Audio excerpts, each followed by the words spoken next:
Welcome to my channel, where there are interesting and equally sensational stories. Listen to today's story.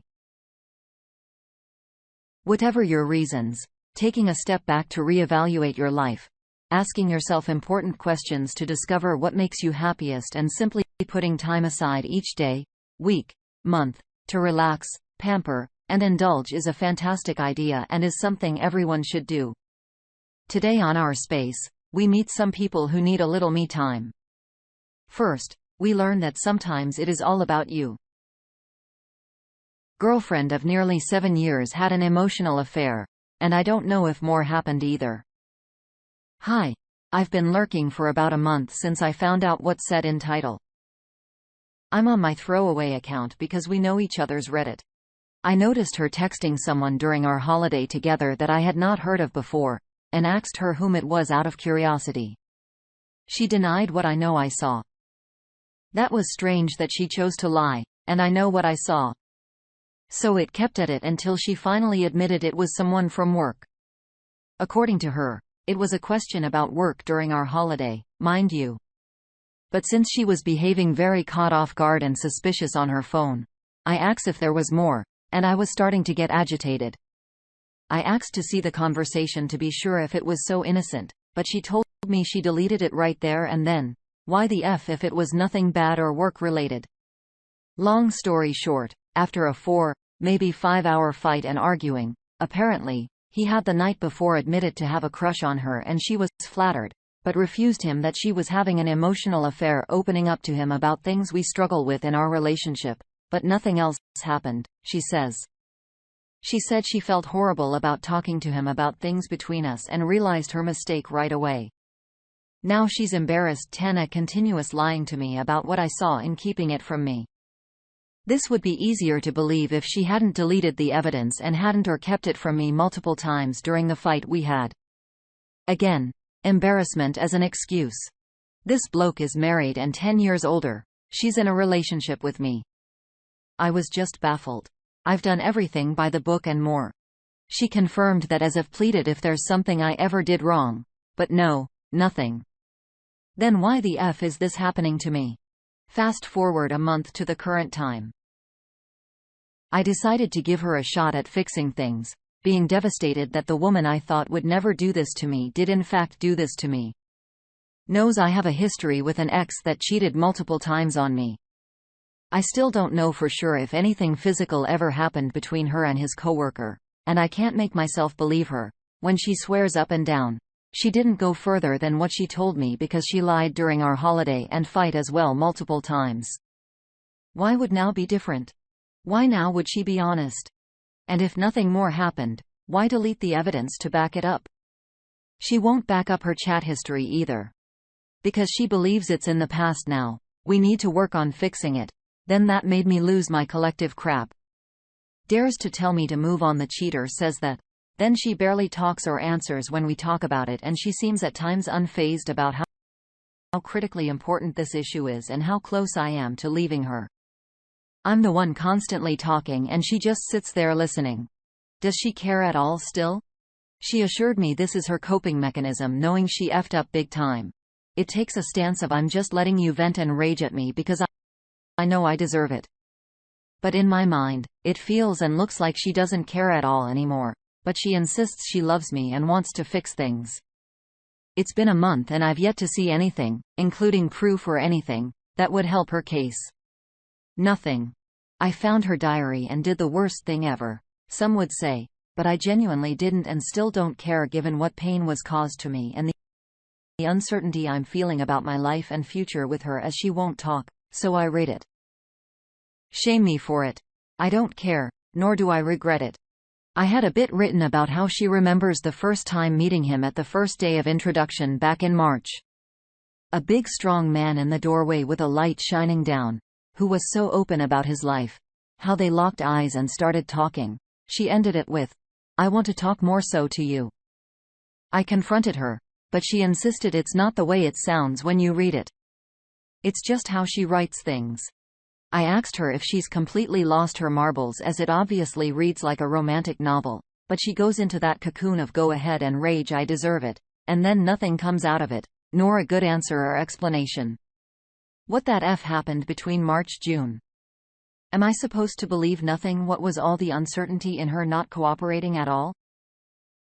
I barely sleep and eat anymore, so apologies that this seems like a ramble of words thrown together. I'm just not sure what to do. Is she sincere? You reckon she's honest given her way of handling it? I genuinely don't know anymore. It's like, I don't know this woman. I love the woman I know. I've not done anything wrong ever. She tells me. I've given her the world and would give more and more. Always have. So why the F is this happening? Am I overreacting at all? Do I just believe her and move on together, or just move on alone? Update. First of all, I am overwhelmed with the amount of supportive comments and messages as well as helpful wake-up calls I've gotten from some. I had confronted her with all of those comments you send through after already having gathered evidence to cover my butt to a point she finally caved and admitted that she did in fact cheat physically and still went behind my back with him. Apparently, he was also finalizing his divorce and, well, she was with me, both cheaters. What a surprise. She had thought on breaking up for a while, but according to her, she didn't have the guts to do it. So she decided to let me find out, hurt me to no end, and let me end it. Been blind for 7 years, can't still fathom. She continued to lie behind my back, even as I was dealing with the worst possible feeling. Thanks to her, she didn't care. I kicked her out after she packed a bag, and I'm now supposed to sort out everything with her father to handle the apartment and all that. As I've got nothing else in my life, such as family, I'm moving to a friend of mine in a neighboring country, hopefully, sometime soon when everything is finalized. Can't believe it's all over. Everything was a lie. 7 years of my life. Waste of time. I left everything behind to build a life with her and even more countries and did everything by the book and more. Only to have her do this to me and end it all over some bloke she met in March. Cheaters don't change. The only win I get is that they'll eventually cheat on each other too, just the way these people are. I'm glad I missed a bullet, like some said, and might have had it worse with marriage and all that. I'll find peace in that. But right now I'm completely and utterly lost. I thought this was one. Now I'm just done. Our first community reaction comes from Thrilla, Doug Arilla. The infidelity aside, do you really want to spend your life with someone who refuses to address major problems in your relationship? Especially major problems she actually caused her coping mechanism. Screams. Sorry, Charlie. I don't care enough about you to actually do anything. It's your problem to deal with. Now, you know that you're on your own to heal yourself, and she's not going to help you with anything priced accordingly. Her actions tell you she's unremorseful regardless of the words she speaks. If you want a shot at saving the relationship, you have got to show her you are willing and able to end it. And she's just a girlfriend. It would be smart to entertain ending it. You now know she handles getting caught cheating, and it's going to be a more difficult split if there's marriage and kids involved. If you do stay with her, protect yourself and your assets. If you marry, get a prenup. Her next bit of advice comes from Cranach. She lied to you before and could easily reassure you and show to you that she isn't lying now by recovering their chats. She says that she wants to fix what she did and to work it out, but is not ready or willing to take the one and most crucial step to get exactly that done. You know that she is still lying and that you only discover the tip of the iceberg. Does it even matter to you now how much more they did? Isn't her unwillingness to reassure you to show real remorse and to fight for you enough to make a decision? If it isn't enough for you, then the question I would ask you is whether she plans to return to her lover at her job, or if she already told you that she will quit her and cut her lover out of her life. You're worth so much more than to be treated this way. Our next bit of advice comes from Outlandishness Own 877. Based on what you wrote here, it is still going on, or mostly probably she is civil limbo. Now her being unfazed is because she is pretty sure you'll never leave her. You need to go 180. Tell her we need to separate. Most important, tell this to other man's wife as much as you have right to know. She also needs to know. And this can only put a full stop on the affair. And please don't discuss this with your girlfriend first. She will try to protect that man and try to stop you from telling him. And since she is still working there, I am 100% sure it's going on. Check her work emails and chats. And since they are in the same office, I'm pretty sure it is full on physical affair. I'm so sorry this happened to you. I did notice that you said something interesting. You stated that it was a waste of your time. Although the situation didn't end favorably. It doesn't mean that those years and the time you spent together was a waste of time. You became the person you are today because of those years. You've learned a lot about yourself. There's a purpose for it all, unfortunately, even in the pain. Not all lessons are easy. You don't need people like that in your life. This end means a new beginning, and it's making room for much bigger, better things. Try not to put any more energy into worrying about what happens to her. Try to put good energies into the world and focus on you. Your happiness and healing is all that matters in the next little while. Give yourself time to grieve and process what happened. There's no rush. Finding a positive and emotional baggage can actually turn the negative experience into a positive. Turning the baggage into a learning curve. Be kind to yourself. Build up your confidence again is going to take some time. Be so patient. You might think of yourself as damaged and that you'll never trust again. But in time, you'll realize this isn't true. We want to know how you pricked self-love. Let us know below. Meanwhile, our next op needs to take back their control. The answer cheated and put the blame on me and my ex. Everyone feels sorry for her and asked me to forgive her. So I've been reading posts for a few days now, looking for solutions to my own situation. I don't know if this is the right sub or not. I'm new to Reddit and I'm trying to find advice from people who are or have been in the same situation as me. First of all, I would like to apologize in advance for my vocabulary and my expressions. I am French and English is therefore not my native language. It has now been about 2 weeks since I discovered that my fiancée, Marie, cheated on me with her ex because, according to her, she felt insecure because of my ex, Samaya. It's the dumbest excuse I've heard in my life, but the worst thing is that everyone agrees with her and pressures me to forgive her. I want to hear the opinion of people who are not concerned. I will try to give a little background. It may be long. Samaya and it's a long story. We met when we were both 3 years old. Her mother was a nanny at home and looked after several children, including me.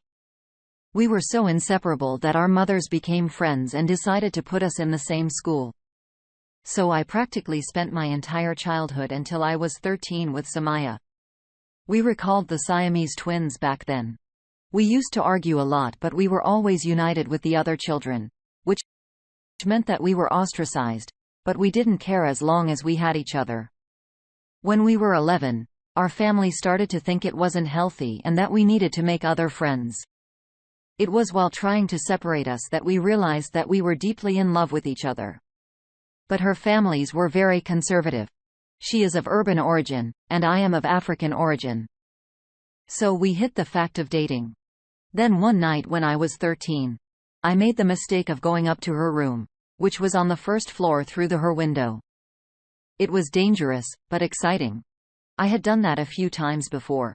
We were just chatting at the time and kissing, sometimes nothing else. But that day, her father opened her door without warning. He caught us kissing, and tried to call the police. I tried to escape to the window. I fell. I broke my arm. All the neighbors were out, and it went scandal. The whole neighborhood talked about it. Her father never liked me. He wanted to file a complaint against me. Even if I was not risking as much at that age, it would still very humiliating for my family. My father, therefore, decided to send me to Africa to stay there for an indefinite period, but it was mainly to separate us. I tried to adapt to my new life. She also tried to adapt to her new life, but in the end, we had managed to keep contact.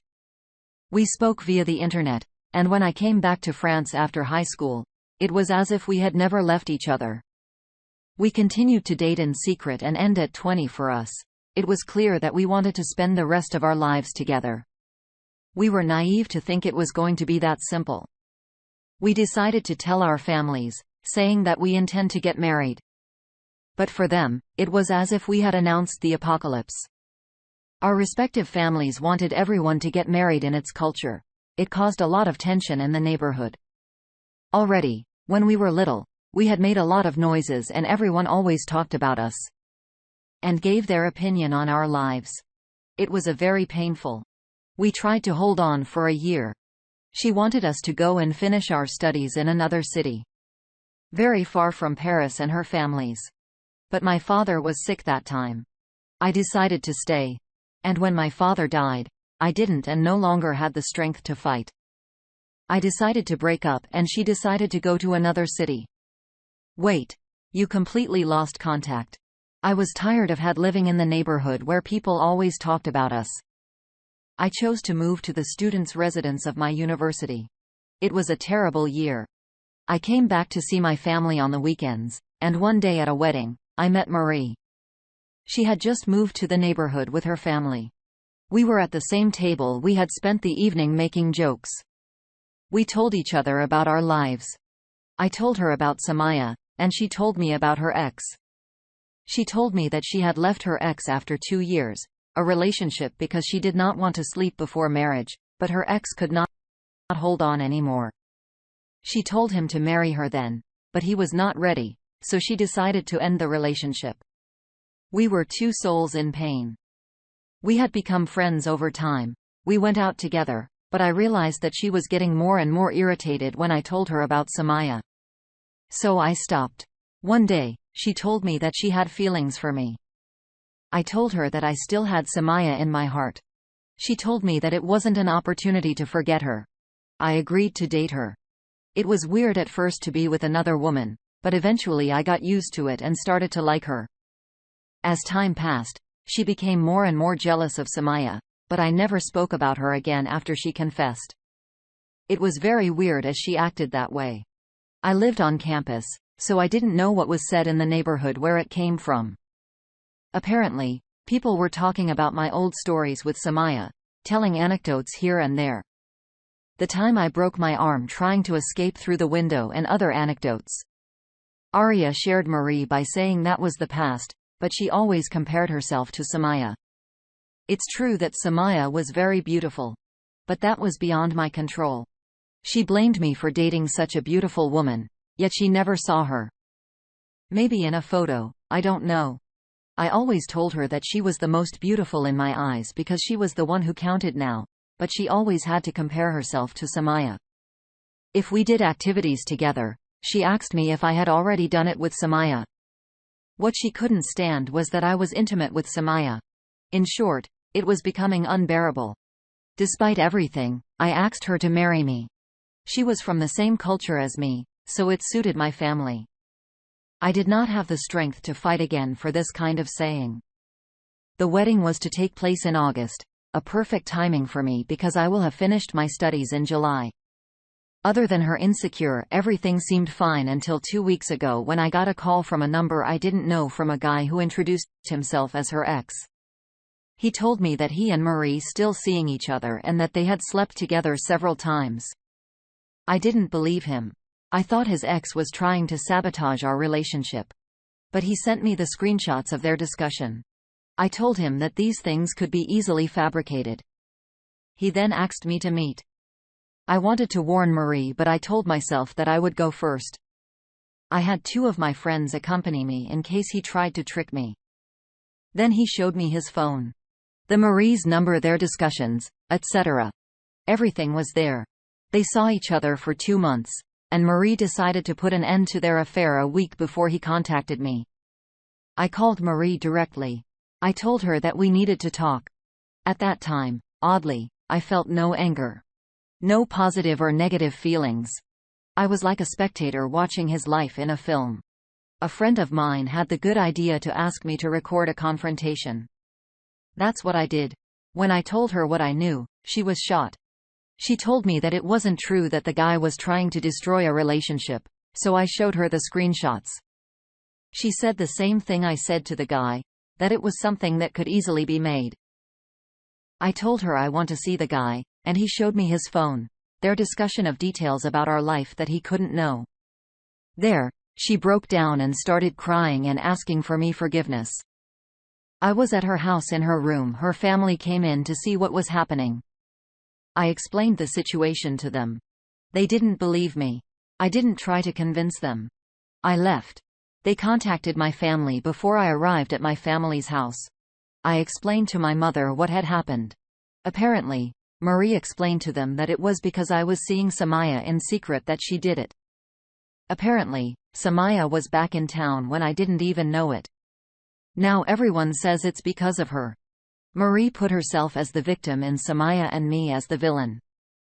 I was so angry that I decided to cut off contact with everyone.